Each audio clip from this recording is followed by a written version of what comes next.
Bible tells us about the lives of three very important individuals: Abraham, Isaac, and Jacob. And it tells us about what were their characteristics so that they became the patriarchs, the fathers of the Jewish people. Abraham, because he had empathy. He identified with somebody else's pain, with somebody else's necessity. It became his, and he acted upon it. He did something about it. Isaac, on the other hand, showed us that you have to be ready for the greatest sacrifice, even give your life for an ideal. And he showed that. Jacob was a child of home. He stayed at home. He studied the Torah. Actually, not the Torah, really. He studied the great principles that were already enunciated in ancient times and were later on codified in the Torah and amplified, of course, as well. So Jacob was studious. He showed that study is very important.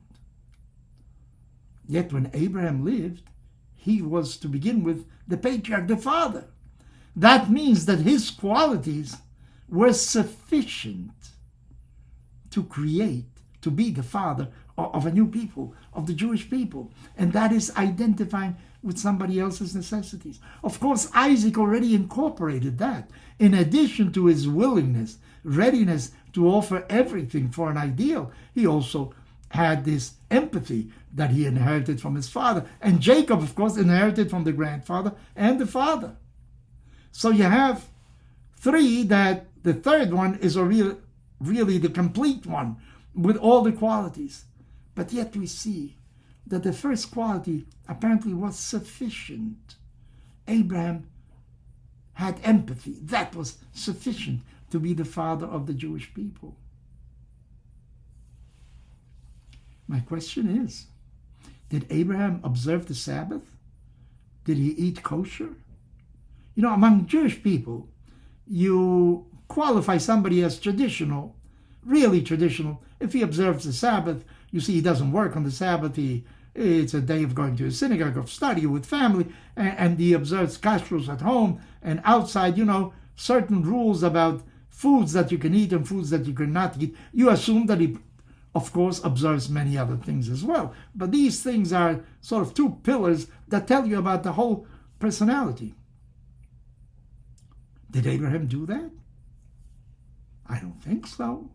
Well, there's no indication in the Bible that he did. The Ten Commandments were not enunciated. The Torah didn't tell you what animals you can eat and which one animals you cannot eat. We don't have that. So why is Abraham the father of the Jewish people and I have to do more than Abraham? You know why? Because I'm not Abraham. Abraham was such a soul, such an individual.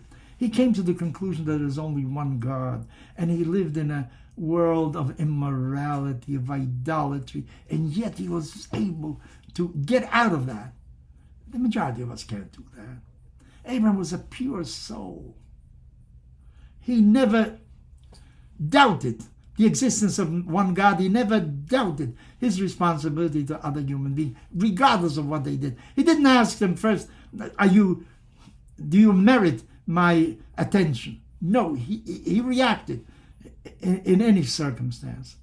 That's why we have to observe Shabbat and Kashrut, because we need a whole set of rules that will make sure that we also live according to the lifestyle that Abraham indicated in this world. What if I'm not Jewish and I don't observe Sabbath and Kashrut? Can I be a worthy individual? Well, if you follow the footsteps of Abraham, why not? If you have empathy for others, if you assist, if you feed the hungry, if you feel the pain of somebody who is being tortured, if you identify with the ills and rejoice with the successes of humanity, of course you're okay, 100%. There was a great sage in the Jewish tradition. His name was Rabbi Akiva. He was once asked, which is the great principle of the Torah, the Klal Gadol, the great principle. And he said, Ve'ahavta l'reacha kamocha, love your neighbor as yourself. If you can place yourself in the situation of your neighbor, you react, you're following in the footsteps really of our father Abraham. So I repeat, why do I need to observe all the other things? Because I'm not Abraham. But one basic thing is to have empathy for the lot, for the situation, for the pain, for the joy. Identify with the joy of somebody else. The end of days, the world to come, is that a Jewish club? Are there others there also? Is salvation, if the word means something to you, is that exclusive to Jews? No. If you live according to this principle, if you really feel the pain of others, if you can come close to Abraham, you surely will have a place in the world to come as well. So why do we Jews have to observe so much? Because we are supposed to be a light unto the nations. We have to serve as an example. By following these rules, we should be closer to Abraham every day as well. And maybe that is you. Every human being should try to be as close to Abraham as possible. That will bring a better humanity, a healthier society for all of us.